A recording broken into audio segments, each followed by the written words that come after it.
Кирк Армстронгдон чоң жолдун жээгинен 1-линиядан 5 соток жер участок сатылат туугандар. Аптека ачасыздар, чоң дүкөн ачасыздар, автоцентр, ушу сыяктуу бир ишкерлик кылганга өтө ыңгайлуу жерде жайгашкан туугандар. Видеону аягына чейин көрүңүздөр. Жана бул видеону жогото албайын десеңиздер, лайктан басып сакталыңыздар.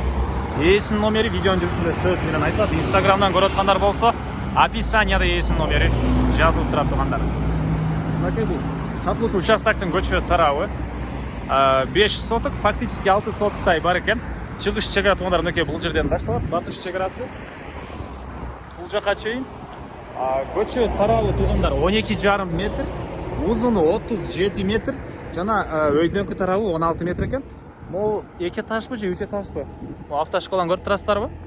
Ушул автошкола деле ушу сыяктуу эле участокко түшүп тур туугандар мынакей. Ушундай эле участокко түшүп тур. Андан башка мынакей кошуналар сыяктуу сулуулук салону, бул жакта самсыкана, чайканалар бар, бул катарда туугандар, аптекалар бар экен. Швейный цех, квартира, бизнес иши кылып, бизнестин, ишкерликтин көп эле түрүн кылсаңыздар болгудай болгон чоң жолдун жээгине жайгашкан 5 соток участок туугандар. Андан ары силерге участокты көргөзөйүн. Фрунзе көчөсү 4 деп жазылып тур базасына. Бул жакта эски там бар. Негизи алганчы көп эле муну бузуп салса керек. Анан жакшы жери центральный канализация, природный газ бар экен. Чоңураак бир этаж квартира бизнес саласыздар, эмне кылсаңыздар дагы газды дагы и канализацияны дагы кенен кошо аласыздар. Так. Документи боюнча техпаспорту, кызыл китеби ээсинин колунда экен. Аны келгенде карап көрсөңүздөр болот туугандар. Мынакей участок бул жерге чейин болуп калат. Мынакей могу жерге чейин болуп калат. Баасы участоктун $100,000 сурап атыптыр.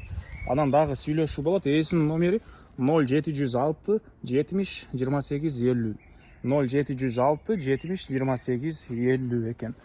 Негизи анализдеп көргөндө салыштырмалуу арзаныраак, салыштырмалуу арзаныраак эле арзаныраак баада коюлуп аткан учур экен туугандар. Лайктан басыңыздар, ушундай под бизнес участок издеген дос туугандар менен видеону бөлүшүп кетиңиздер туугандар.